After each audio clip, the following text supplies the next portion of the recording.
Right, okay, I think we should probably make a start. Where are Do we at? it. Yeah, a couple of minutes. Right. Okay, we're going to go for it. Good afternoon, everybody, and hello, and welcome to our webinar. I'm Claire Thornton. I'm a partner here at Fraser Jones, a global HR, executive search and recruitment consultancy. And I'm so excited today to be joined by Becky Hewitt, OBE, who is the acting chief executive of Kin & Co, a disruptive consultancy specializing in purpose and culture-led change management. We all know that culture and values have never been higher on the workplace agenda. It's something that's talked about all the time with our candidates and clients, as you can expect. And new LinkedIn research shows that more than 2/3 of professionals in the UK and Europe want to work for companies that share their values. And this has never been more important for top talent. During this webinar, we're going to explore how HR professionals and leaders can build and role model and embed values-led cultures into their business, especially for a next generation workforce. So without further ado, I'll hand over to you, Becky. Oh, thanks so much, Claire. And I'm really thrilled to be here today and talking to you all. We see ourselves at Kin & Co as something as an advocacy business. So having the opportunity to talk to such an interesting group about the importance of values and purpose feels like a real privilege. So thank you for coming along. So, as Claire says, let me just introduce myself quickly. I am Becky. I am CEO of purpose-driven culture and behaviour change consultancy Kin & Co. And I'm going to talk to you today about why values-led cultures driven by a deep sense of purpose are not just a nice to have or a luxury, but are in fact critical to building high-performance cultures, building long-term value, attracting top talent, and building trust and reputation, particularly in volatile times. I'm going to introduce you to 5 culture habits that might be causing difficulties in your businesses currently, and share 5 new habits that you can look to build to help your businesses to thrive. Kin & Co's own purpose is to make every organisation work for the world. And we believe passionately that commercial organisations can be key to unlocking greater social impact and long-term value creation for everybody. One of our key theories of change is let's go where the power is and make positive change there. Imagine if the biggest organisations in the world were truly prioritising purpose-led cultures. Imagine the social impact and the human good, as well as the commercial success that could be unlocked, and the productivity, motivation, entrepreneurial spirit that could be unleashed in the kind of candidates and people that you're working with every day.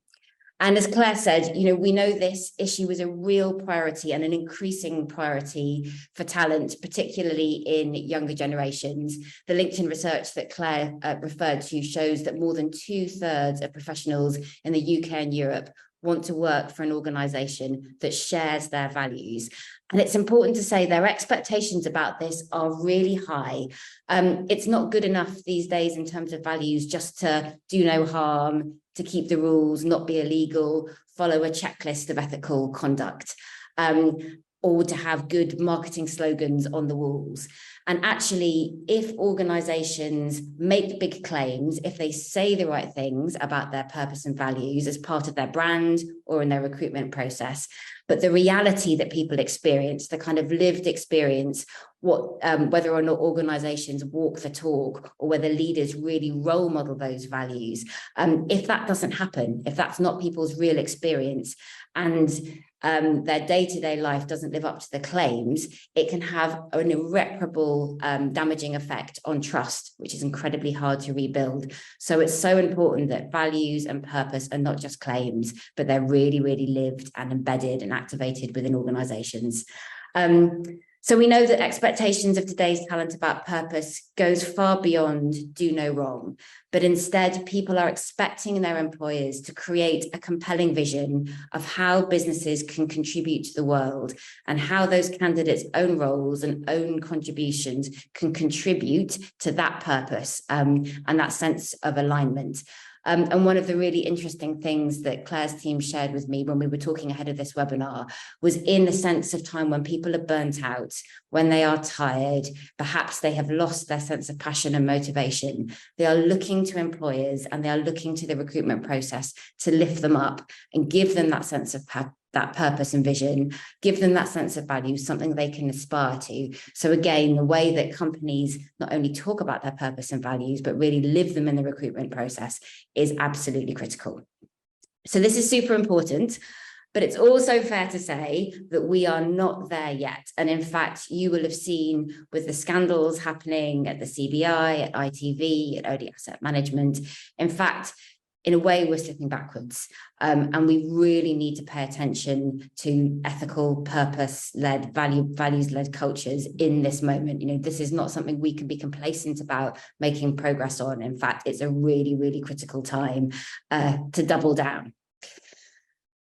And why does all this matter? So one of the things we hear a lot, particularly in difficult and challenging economic times, is, oh, this is all a bit of a nice to have. You know, leadership views purpose and culture as an instead of the bottom line. You know, they're focusing on results, they're focusing on performance, and really this seems as something you can focus on in good times when, you know, perhaps there is more capacity within the organization.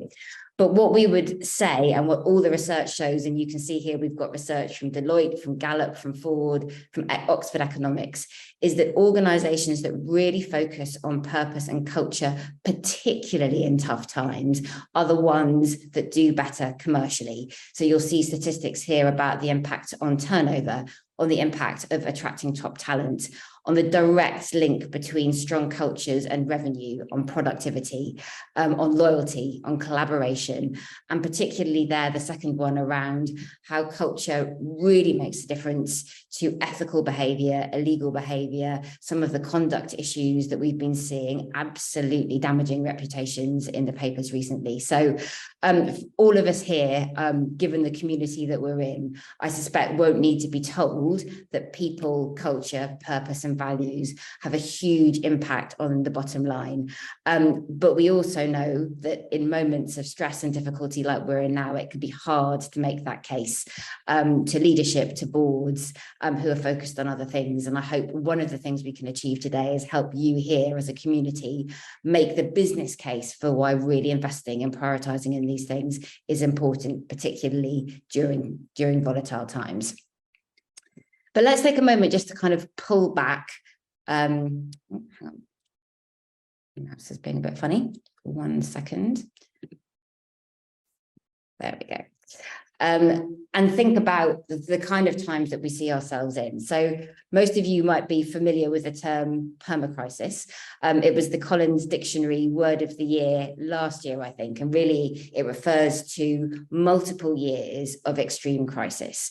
And the kind of things that we've seen contributing to permacrisis recently are Brexit, all the political and economic volatility that we've seen recently, leading to job insecurity, inflation, cost of living, the war in the Ukraine, threat of AI. And I think it's easy because we've heard a lot of conversations about this and we've talked about, oh, you know, it's a uniquely unprecedented, difficult time to forget about the human impact of what this permacrisis looks like. And actually, because everybody in your team, everybody in your organization has been living in a sense of prolonged crisis, what you will be seeing is a lot of trauma and a lot of fear within your organizations. And there are some really important kind of very human, biological, hormonal responses to how those things show up in the way that people behave. So people will probably be familiar with the 4 fear responses. So fight, flight, freeze, and fawn. But I think what we often forget about is, well, what do those mean within your organizations? What business impact are they having? So we talk about fight, which is obviously the kind of the more pugnacious of those responses, but that's showing up in people in terms of a lot less emotional regulation, a lot more blame, a lot less willingness to collaborate. Flight, which is the running away response, again, very natural when people are under pressure, but that's showing up in terms of the quiet quitting, the low self-efficacy, people not wanting to take risks, not wanting to be entrepreneurial, instead they're running away from ownership. The freeze response, which is the just not wanting to take action, and that's showing up in risk aversion, it's showing up in resistance to change, it's showing up in fear of speaking up and challenging, speaking truth to power. And similarly fawn, which is the one that people know a little bit less about, but that is in order to stay safe, I will please people and power. And that is showing up again in terms of fear of speaking out, not wanting to challenge, not wanting to whistleblow, not wanting to share ideas. And that can be particularly prevalent in marginalized groups, perhaps who have less structural power. And I'm really interested to know really how many of these cultural trends and these behaviours you're seeing in your own organisation. Certainly in the conversations that I have, that these are feeling that, you know, this kind of level of burnout, fatigue, quiet quitting, risk aversion is really prevalent in organisations. And of course, the irony is that these fear and stress responses are the exact opposite behaviours that you want to see in an organization that needs to thrive and be successful and perform well in a difficult time. You know, that's when you want people to take risks. You want people to be entrepreneurial. You want them to build ownership. You want them to be creative. So how do you, as leaders and as people leaders in your organizations, you know, bring about change in culture when you're faced with a context that looks like this? And the irony is that what we're seeing is, of course, leaders of organizations are absolutely themselves in a place of fear and stress. You know, those 4 Fs also apply to them. And they're experiencing that at a time where they are under real pressure about organizational performance, about the numbers. You know, we're hearing a lot about, well, post-COVID recovery, we've got a new strategic direction. It's all about growth. It's, you know, we've got to leave COVID behind us. We've got to crack on. And those leaders are under stress. And what they're doing very naturally is they're reverting back to old-fashioned, much more command and control behaviors. So the kind of things we're seeing when leaders are in fear are we're seeing rules about go back to the office, much more command and control, more hierarchical styles of leadership, real sole focus on the bottom line rather than that broader, longer term value creation for wider stakeholder groups. We're seeing that real hero leadership, looking like you've got all the answers. We're seeing not asking for help. We're seeing a much more tendency to surround yourself with people who are like you, who are likely to say yes, to reinforce your perspectives. We're seeing demanding results, much more short-term thinking, being fiercely competitive. So a real kind of going back to the place of perhaps more what we might describe as more old-fashioned leadership. And of course, the irony of all of that is that if you layer it onto the permacrisis, onto the fear response I've just described, it is, of course, driving all the behaviours that you don't want to see around less empowerment, less autonomy, less entrepreneurialism.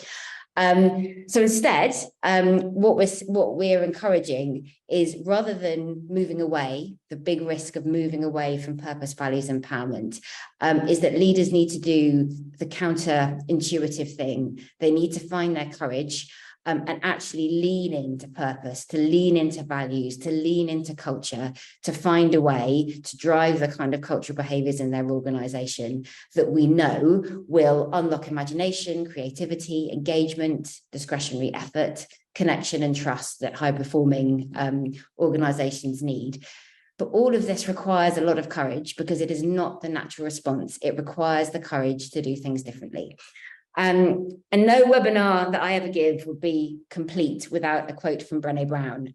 But I particularly love this one in this context. So this one is about how you choose courage in difficult times to do the thing that perhaps you don't want to do. And the quote is, you can choose courage or you can choose comfort, but you cannot choose both. And I think if I can land one message today, it's that cultures that really embrace discomfort and complexity are those that will be most able to be resilient and responsive due uncertainty. Successful organizations are the ones that can get comfortable with discomfort. And you'll see as I share the 5 trends in a minute, you know, these aren't easy tick box exercises. They're not things that you can do in a day. Instead, what they are quite profound changes in mind shifts, attitudes, behaviors, and cultures. Things that are hard to do, but are so important. And what you'll see here in the little squares is a word that I struggle to say, but I'm going to try again, which is how organizations can get comfortable in the zone of disequilibrium.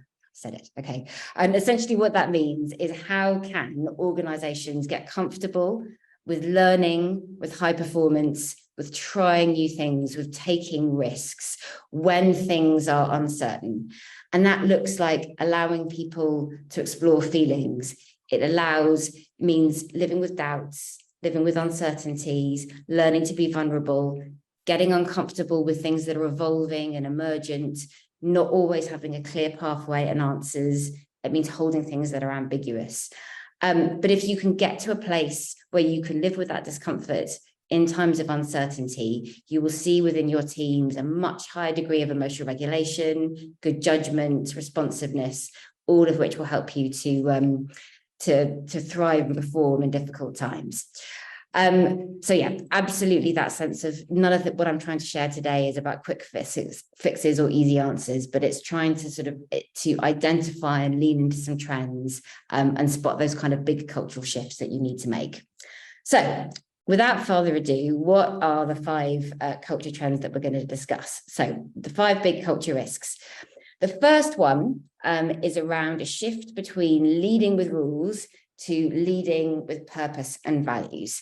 And let's think for a moment about what leading with rules looks like. So one of the things that I'm hearing a lot, particularly in financial sector organizations, is given all the scandals we've had around conduct and reputational damage at the moment, is around what is a better way to manage risk and drive performance. Is it a focus on rules and compliance, or is it something more around ethics, purpose, and values, and what are the pros and cons of each?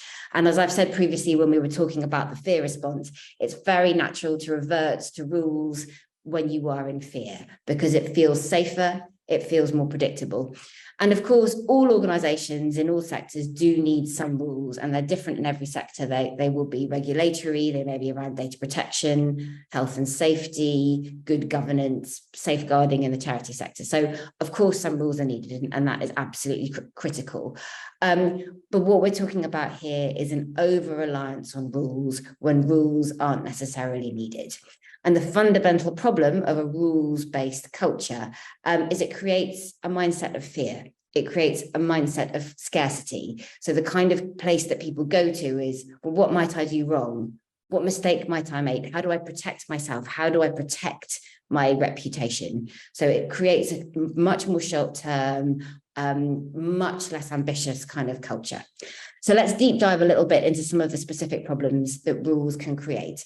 So the first one is it drives down empowerment and ownership. So a real reliance on rules creates a mindset of, well, I don't need to make this decision myself. I'll just look in the rule book. Somebody else will tell me how to make this decision. And that kind of mindset is particularly prevalent, say in financial sector organizations post the financial crash, when people really felt that having not enough regulation had caused all kinds of challenges and risk and compliance issues. And I've worked in organizations sometimes where you need 100 different signatures in order to get anything done.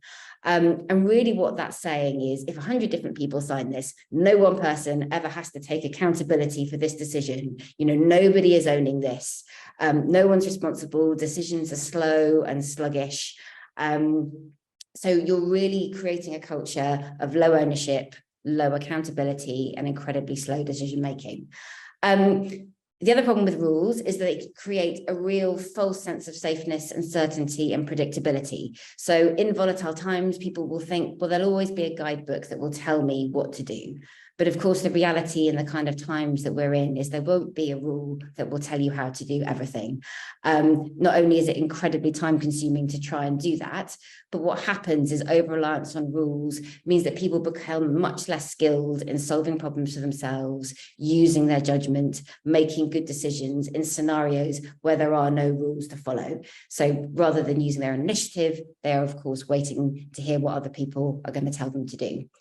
The second problem with leading with rules is it drives down a feeling of trust. So essentially what rules are signaling are, I do not trust you to make a good judgment on your own.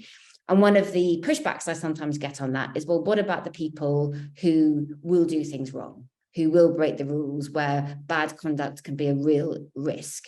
And what I would always say is, don't design your culture for your worst performers.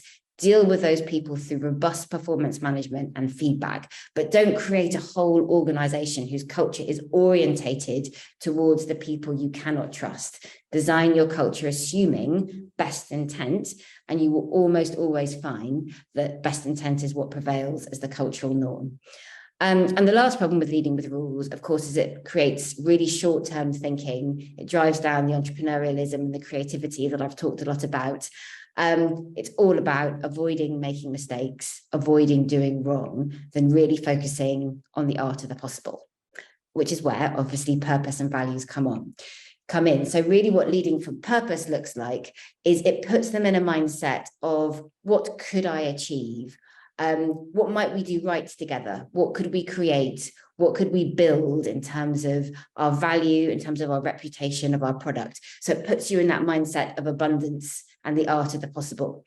Purpose also creates a moral compass. We sometimes call it a North Star, which is a framework and a context for ethical decision-making when the rules aren't there. So it lifts people's sights. So rather than say to people, we do not trust you to make good decisions unless you follow the rule book, it creates a sort of framework and an ecosystem to say, make decisions on your own, but in line with a shared sense of purpose. So it's there in the moments that the rules aren't. Purpose and values are also flexible, so they can be applied in lots of different situations. So it's not down to thinking, do I have a rule for every new emergent risk, every challenge? Instead, it says we have a framework that we can apply in many different emerging contexts. One of the things that we talk a lot about at Kin & Co is something called the IKEA effect. So it's a behavioral science principle, which essentially says, if you have built something yourself, then you care more about its success. So when we talk about purpose and values, we always say, co-create them with your people and your teams. And if you build them together, everybody has much more of a stake in saying, are these living within the culture of our organization? And when they have that sense of ownership, which they don't usually about the rules, they start to hold each other accountable to it. So it's much less common to hear somebody say to hold a colleague accountable for a rule. But if you have, again, in behavioral psychology terms, what we call social norms, so the general ways of being in an organization that are in line with values and culture, you are much more likely to have a deeply ethical and purpose-led organization.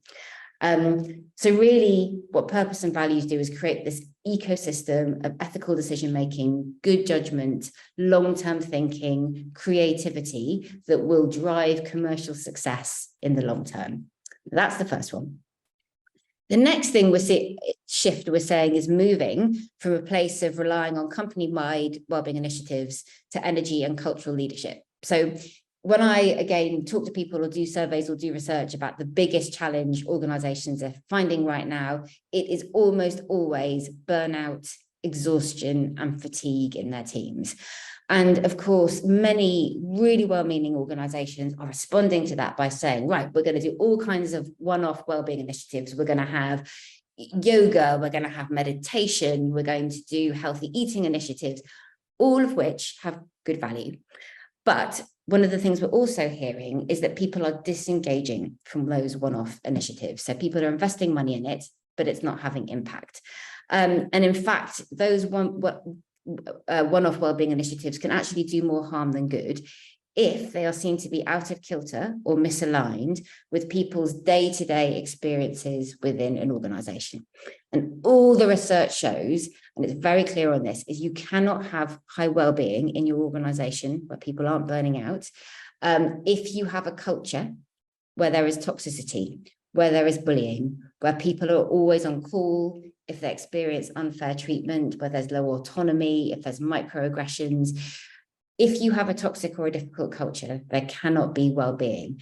And if you're seeing high levels of burnout in your organization, it is always a good question to ask, is what is happening structurally and systemically in my culture and in the behaviors that people are experiencing that is driving well-being down? So let me just give you a couple of examples of cultural things that can impact well-being. So a couple of weeks ago, I was at an amazing financial sector event, and a colleague there was talking about their experience as an LGBTQ plus individual and the impact of having to constantly code switch was having on their exhaustion and the mental load that they were carrying because of that code switching. So because there was no culture of belonging there, the impact on their well-being was huge. Similarly, microaggressions is an example of this. So there's a brilliant writer who I'd thoroughly recommend called Deepa Purushottam, who writes in MIT Sloan. And she was talking about the really battling the toxic stress for women of color of microaggressions. So it is very hard to experience well-being if you are being overlooked for a promotion, if you are being talked over or interrupted, so that experience of marginalized groups with well-being, those are systemic cultural things.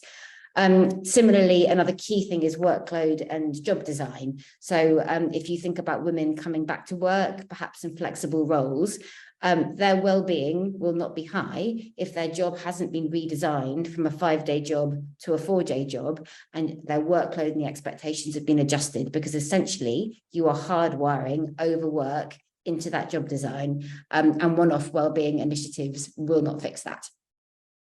So moving from one-off wellbeing initiatives to cultures of energy and leadership around kind of wellbeing.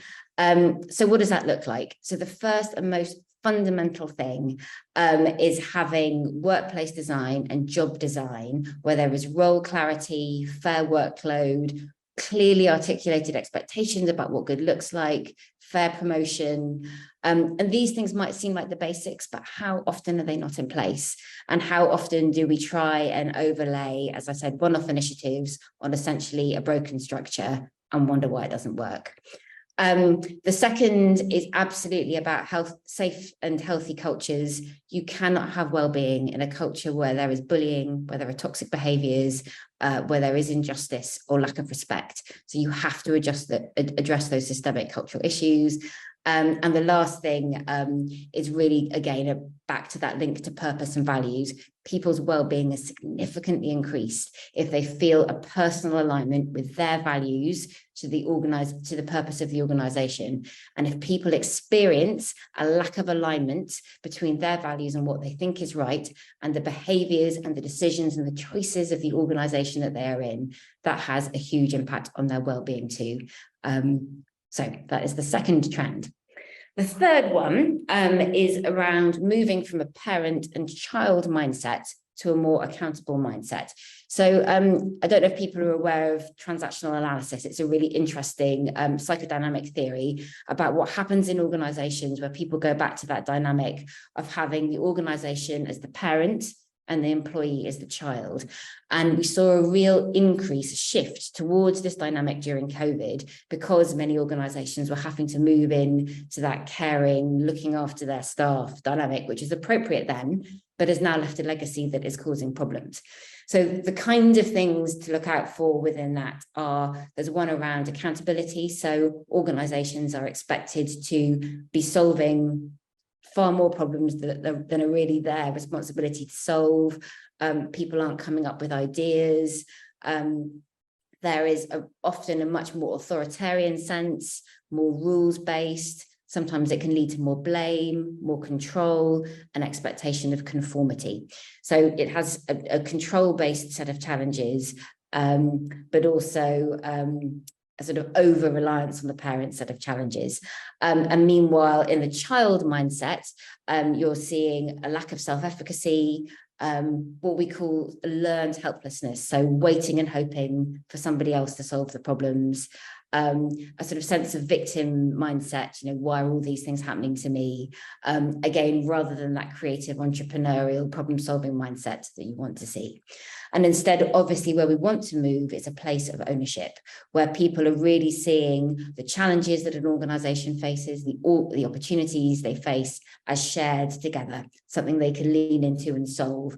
They are bringing new ideas. They are fixing things when they see them. They are having a bias for action. And again, that shift of seeing themselves as equal to and in an adult relationship with their employer is really, really important, particularly in volatile times, if you want people to have that kind of resilience and self-efficacy to thrive and to manage discomfort, as I said earlier on. The fourth trend is around moving from a place of tolerating poor conduct to a place of speaking up. And obviously, this one is feeling really topical at the moment because, as I mentioned earlier, of the number of corporate scandals that we have been seeing, whether it's the CBI, whether it's ITV, whether it's more of the scandals we're starting to see through today. And I've already talked about the fact that toxic workplace behaviour is one of the biggest indicators of and causes of burnout symptoms and intent to leave and unwillingness to join organisations. And we know that toxic cultures are one of the biggest predictors of burnout. Leadership behaviour and manager behaviour is the single biggest contributing factor to people's experience of toxic cultures. So that poor conduct within leadership is absolutely critical to whether or not you have a healthy or positive culture. And it's interesting that when I talk to leaders about this, often they talk about culture as things other people do, something that exists outside of them. But obviously what we know is that how leaders behave, whether or not they're really walking the talk on culture and values, is absolutely critical to people's experience of culture. So one of the things, again, that is also part of this, so critical how leaders and managers personally walk the talk on this, but it's also absolutely critical around the kind of behaviours that they allow. So one of the things we talk about a lot is the phenomena of the toxic rock star. So the really high performer, the person who brings in the numbers, they're top of the leaderboard, they make the most sales, but their behaviours may be bullying, they may be undermining, they may be discriminatory. And yet, because leadership is under pressure, as we've talked about before, they're trying to drive performance, the tendency is to overlook and to tolerate that poor conduct. And what that does is that signals into the organisation a set of social norms, which is actually good performance does look like bullying. It does look like not sharing information. It does look like undermining your colleagues, and it drives and creates a kind of an endemic of that poor behaviour. Another example of how this can happen with this sort of poor conduct is when people surround themselves with other people who think like them, is around in the financial crash. So some of the stories tell about that, is that you had groups of people where poor conduct, unethical decision-making had become the norm. And it created a sense of groupthink where people were giving each other permission to make unethical decisions, to do things that weren't quite right. And that created a permissive culture where some of those really bad decisions that have had huge human impacts, as we've seen over the last few years, have happened. So again, that poor conduct can have incredibly damaging impact on individuals, but actually in terms of organizational performance, reputation, regulatory accountability, the impact of that can absolutely be huge.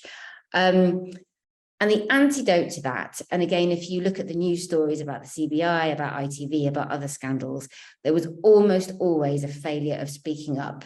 People didn't feel able to raise their concerns. They didn't feel able to offer an alternative perspective. There wasn't an appetite for diverse views. And it's absolutely critical that there is a culture of speaking up, of giving feedback, as I said, of challenging and speaking truth to power within organisations. It's almost always the key to addressing toxic culture and poor conduct. And a really important part of this is there's often a lot of emphasis on how do you encourage people to speak up. But actually, even more important is how do you encourage leadership to listen up? What does listening look like in your organization? If somebody brings a risk, if they bring a challenge, how does leadership respond? How does the board respond? And one of my favorite anecdotes about this is, there's the phrase, don't shoot the messenger. Well, it's much more than that. It's about how do you hug the messenger? How, as somebody with power in your organization, do you signal that their challenge is welcome and appreciated and that you will do something differently? And one of my favorite lived examples of this is I work with a brilliant CEO in the charity sector who used to have a list on her door of all the behaviours that she expected to be held accountable for by her team, with an open invitation to say, if you see me not living these values, if you see me not modelling these behaviours, come and talk to me about it. I want to hear. So that really averts signalling of we welcome a speaking up culture here is so critical for leadership. And the last of the 5 trends is what happens in a shift between settling with a power imbalance to moving to a culture of belonging. And let's think a little bit about what power means. So if you are in cultural, structural, systemic power within an organization, it generally means you feel pretty comfortable with whatever the prevailing norm is within the organization. And one thing we really know about people when they're in fear, going back to our permacrisis slide, is that they don't want to give up power, because power makes you feel safe. It makes you feel you're surrounded by people who think like you do, and that creates that sense of security. But one of the most important things about cultural transformation is that it requires everybody to change and everybody to do things differently. And it requires that particularly from people who are in power. And when we think about the shift from sort of power imbalance to belonging, again, one of the things I hear a lot is, well, we've done really well on recruiting a more diverse workforce. We've done well on our diversity numbers. But what they haven't really addressed is, what is the culture of belonging into which people will come? What will be their experience culturally around inclusion, around equity, around equality? And to build that, as I said, it requires everybody, not just to recruit people, but to change their behaviours and think about what cultural norms they're going to change and welcome. So a really interesting example of sort of linking power imbalance to speaking up is what happens in organisations if you see microaggressions, if you see a lack of respect. Who speaks up? Who speaks up on people's behalf? And very often what we see is that it's left to marginalized groups, the people with the least power, to take the risk of speaking up, to take that risk of being seen as disruptive or being seen to be difficult. And actually, really what we want to see is the people in power to role model taking that risk, to role model that cultural shift, to show that they are willing to learn, they are willing to change, and they themselves are stepping towards that culture of belonging. And one of the things people talk about a lot is psychological safety and the real importance of people feeling safe to speak up and to share their views. And of course, psychological safety is absolutely critical. But one of the things that Brené Brown has talked about a lot is that sometimes psychological safety can be a bit mistaken for everybody just needs to feel comfortable. And it's not that, because a culture that can feel safe for one person, perhaps the person who's in power, might feel very unsafe for somebody else. One person's sense of safety could mean deep unsafety for somebody else. And so I prefer to talk about brave spaces, where actually what we're talking about is we all feel brave enough to learn new things, to be different, to hear feedback, to accept that we need to change, to speak out on behalf of colleagues. It's about having the bravery to change the cultural norms and to change yourself. Because as I said, if we really want to create cultures of belonging where people can speak out, we're going to require everybody to change. So my final message around this is, and I'm going to wrap up here and take questions, is that, sorry, let me go my last slide here, take questions, is that this is deep work, but it is really important work, and it is work that can be transformative for organizations, particularly in these difficult and volatile times of change. And if as a community you are hearing resistance and pushback from leadership about don't focus on culture now, we haven't got time for purpose, we haven't got time for values. The important thing is actually addressing these things will have a profound impact on your commercial success, on your reputation, on your ability to attract and also retain top talent. So rather than being the last thing you want to focus on now, it is in fact the absolute critical, number one, most important thing that you should be focusing on. And there, I think I'm going to finish. Brilliant. Thank you so much, Becky. That was really insightful, and I know that will be of real interest to our HR community. You know, several of those topics are just themes that come up in lots of conversations that we're having at the moment with clients who are looking to hire, or in fact HR job seekers as well. So that's brilliant. Thank you. So we'd welcome any questions. We've got a few waiting to be answered. So if you've got any more, please put them in the Q&A box. And I've had a couple emailed to me as well, so I'll try and juggle between the two.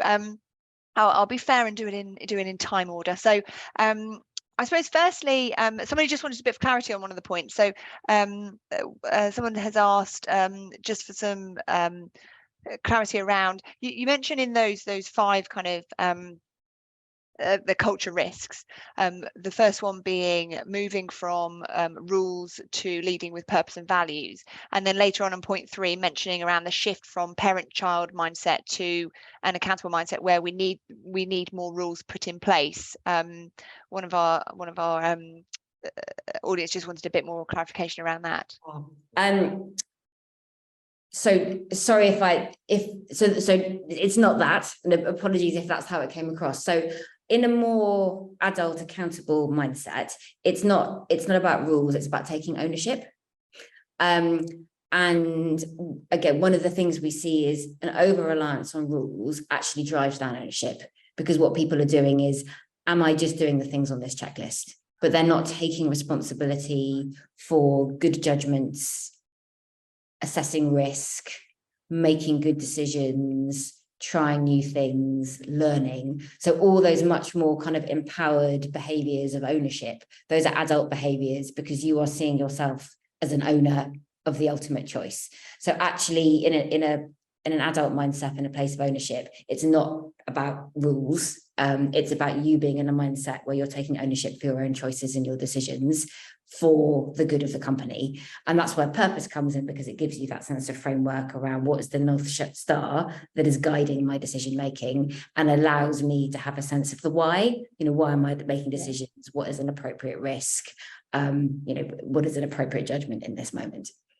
Yeah, great. Thank you. I love the idea of the North Star as that kind of guiding point. Okay, next. So often at large global organizations, the purpose, values and desired culture are dictated from the top, and local teams find them difficult to relate to. You talked about the value of co-creation, but how can this be tackled? Yeah, it's such a good point. And we hear that so often. So in an ideal world, purpose, values, and critically the behaviors that come underneath the values, values can just be a word, and what really brings them to life is, what are the behaviors that we all share and we care about, that will mean we are embodying and living those values. And in an ideal world, those would absolutely be co-created across the whole organization. And at Kin & Co, we've run co-creation exercises with, tens of thousands of people in global teams, from, the exco and the board to people working on the shop floor. We've worked with Heathrow and with the baggage handlers, so really kind of diverse groups of people. And if that happens, then people really feel that sense of ownership. So that is the ideal scenario. Now, obviously, that's not always possible. And sometimes the task is that there are values and purpose in existence. And actually the task is to help people find that sense of personal connection. And that's all around getting people to think about, well, what does this value mean in my team? What are the behaviors that it looks like for us? How does it align with my personal values? And often we do that through getting people to share how they live that value at work, to tell stories of times when they've lived that value, to share stories of pride and when they've seen it being lived within the organization. So it's about, if you are in a place where you're working with existing purpose and values, it's about creating environments where people can find their own personal connection with their own values and purpose, but they can also come together and connect and say, how do we share this together? what are the points of connection around it? Yeah, brilliant. Right, we're asking for a top tip here. So what in your experience have you found to be true about leaders that tells you they are ready to embrace and develop healthy work cultures, and especially the realization that they will need to own and embody the change ahead? Such a good question. So I would absolutely come down to this one. This one is about the vulnerability piece, and really, I think being ready to know it's going to be quite hard. Because actually, when you're going through a cultural transformation as a leader and you're really challenging yourself to role model change, it is going to be difficult. And there are going to be things that you need to give up, and feedback that you need to hear, and things that you need to do differently. And I think the single biggest indicator is seeing a leader who's prepared to acknowledge it's going to be difficult and is prepared to be a little bit vulnerable about that, but really leans into the things that are hard and tells honest stories into the organization about the things that are hard. So an anecdote I sometimes share about this one is a while back, I had a big 360 appraisal. And one of the bits of feedback as I lowest scores was, is this a safe team to make mistakes? And I got a really low score for it. And I was heartbroken. I was really outraged. I was like, this is wrong. I'm friendly. I'm consistent. I didn't understand the feedback. So I went off to explore it a little bit. And the bit of feedback that I got from my team was, well, the thing is, Becky, that you never talk about your own mistakes. You don't talk openly about things that you found hard. And while you're role modeling that kind of perfectionism into the organization, you're telling us it's not okay for us. And so my solution to that was to start running a series of mistakes workshops. So the idea was that we all talked about things that had gone wrong and what we'd learned. What that really involved was, for 3 weeks, me just sharing all the mistakes that I'd made, until everybody got comfortable that I kind of made it, that I meant it. And the important thing about that story is I hated doing that. And the tendency for me to want to share mistakes that were actually like secret moments of triumph was so strong. But it made me realize they were right to point that out. That was fair feedback. And I had to go on that journey of actually sharing things that were real. And I think because through that process, and it took a while, got to a place where I was able to be a bit vulnerable about what was hard, that vulnerability created that connection. So I think it's that readiness to really be vulnerable properly, not just the word, that sort of signals that people are ready to role model that journey as leaders. Yeah, brilliant. Thanks for sharing that, Becky. Another question's come in to ask around the recruitment and onboarding process. So how can you role model values and behaviours in the recruitment and onboarding process? So with organizational values, and as I said, within behaviors, I think it's really important to actually have a conversation about how do we live our values within recruitment. So that is right from what your recruitment materials look like, whether or not the process is equitable, where you advertise. There are all kinds of really good practices now, as obviously this community will know about equitable recruitment, but really, really being intentional about how at each stage of that process you are role modeling your values. How do you give feedback? How quickly do you follow up with people? All of those kind of, do you counsel? All of those things are really important. So really, really doing a proper process journey around recruitment of how your values are going to show up at each stage. We always ask questions about values actually within the recruitment process, and how people align to values, examples of how they've lived them previously. I often find asking questions about how they've used values during difficult times, because often it's when things are hard that values are most important, get them to tell stories about all of that. We then have a big focus on values and purpose during our own onboarding. So the first thing we do day one when people join Kin & Co is they have a session on values and purpose with the chief exec. We also have a series of things to set a mind shift about. We give people a gift pack, and all the gifts in it are around the purpose and how we signal purpose. We do special onboarding and kind of behaviors as well. But all of that is about kind of signaling intent right at the start. And the idea is that if people have that experience at the beginning, what happens is that when it's their turn then to onboard, that's what they give back. into the organization as well. So it's about that role modeling.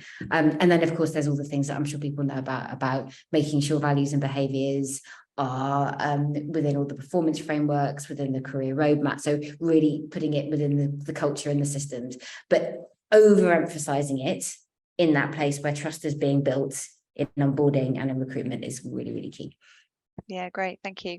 It's really interesting from our perspective, supporting people through their job search and then interview process, then onboarding, to also make sure, I think from my perspective, that it's consistent throughout that entire process, because sometimes you can clearly see a company has done some work on their recruitment process, but then there's a big crescendo, people join the business, have these high expectations of what it's going to be like, and then the onboarding is completely different, for example. So that consistency. And I think that's where honesty is so important. So I think you can talk very candidly about, this is what we are and this is what we're not, because not every organization is for everybody. And I think really trying to be honest about, where the organization is on its journey, what are the things that are great, but maybe what are the things the organization is trying to learn? What are the things that are hard in the organization? What are the kind of behaviors that or mindsets that people will need to thrive at this moment in that team? I think that sort of honest transaction is really important, because I think, to your point, Claire, if you've sold the stars, but actually the reality is different, of course there's going to be a breakdown of trust when people get that. So I think really that sort of authenticity about expectations is so important. Yeah, brilliant. Right, we've got a few more questions here. I don't know if we're going to get through them all. A couple of them are about sort of smaller organizations. So I'm going to kind of try and lump this into one, if that's okay with everyone. But thinking about, so we have a positive culture, but growing rapidly, and our CEO is definitely a parent figure. What would you suggest as actionable initiatives that we can implement to move away from that? We've had values workshops, and there are shifts to aligning and role modeling behaviours, but on a personal role by role level. So I think that, again, that's so common, isn't it? When the purpose of an organization, I don't know whether yours this is a founder-led organization, but it's held very much by one individual. So one of the things that we would say about that is to make the organizational purpose something that everybody owns, and that they can really find their personal connection to it. So what does it mean for me personally? What does it mean in my role? Because then it takes it from being the individual is the carrier of the purpose and they're the North Star. So there is something outside of us bigger than that individual, where we all now have a kind of shared connection point. So one of the workshops we do is around kind of connection to purpose and connection to organizational purpose. And it's helping people to find that link, not with the individual, but within the purpose. And similarly, with values and behaviors, I think it's very common in small organizations, really, for the arbiter of what good looks like, whether it's in terms of values and behaviors or performance, to be that one person's opinion. But what you're trying to do is to co-create with values and behaviors a sense of, this is our shared view that we have created together, separate from that one individual, that gives us a framework for what good looks like. And something we do at Kin & Co, which works really nicely, is every 2 weeks we have a huddle where people share examples of how they've seen colleagues living their values and the kinds of behaviors and performance that's driven. And what that does is it creates a shared, again, that kind of cultural ecosystem within the organization of good, where people are really thinking about what good looks like is the values. And it's what my peers think good looks like in line with those values, again, rather than what the one individual thinks. So, and it creates empowerment around it. People want to be living up to their peers' expectations. So I think what it does is it democratizes that sense of good and that sense of values within an organization. Yeah, brilliant. Thank you. Right, I'm going to finish off with one more question, and we're going to have to get back to everyone else, because there's loads coming through, which is brilliant, but we're going to run out of time. So it's a big question to finish with, but hopefully you'll have a snappy top tip here. So someone's just asked, and this is something we hear lots, where would you start when leaders say, we need to change the culture? It's such a huge thing to do. It's a great question. I do have a snappy answer. So the first thing to do is to listen. And so very often people make a whole heap of assumptions about what is happening in their culture and what their culture needs to look like. And the most important thing is to do that kind of diagnostic piece around where is our culture really serving us to help achieve our strategic goals? You know, what are the good things that we want to be preserving and amplifying? You know, what are the things that we need to change and do differently? What are the things that we need to eradicate? And really understand what that position looks like within your organizations. Because as I say, it's very easy to make assumptions. And from there, you can start making your culture change plan around actually what is our vision for what our culture should be. If it was really successful for us, let's build that vision together, and then you can build the plan for where to get. But the place to start is with that real listening and understanding, and making sure that the diagnostic of the culture isn't just coming from the people in power, you know, that it's a really proper thorough exercise that tells you what people's experiences are. Brilliant. Thank you so much, Becky. We're going to have to respond to everyone else directly, I think, because I'm so sorry we've run out of time. We said before we try and finish early to have a bit of extra time, and we've almost made the hour mark. We've been busy chatting and could continue. So I think we're going to have to leave it there. So thank you again so much, Becky, for joining us, and thanks so much for everyone attending. We hope this session has been as useful for you as it has for us. We will be uploading a replay on our website, fraserjones.com, and we'll send out a feedback survey as well. Would really appreciate your support with that to help us to build webinars and events for the future around topics that really matter to you in the HR community. If you have any questions from here, feel free to reach out to me directly or Becky directly. And thank you again. Take care and have a lovely rest of the day. Thanks, Thank you. everybody. Bye-bye.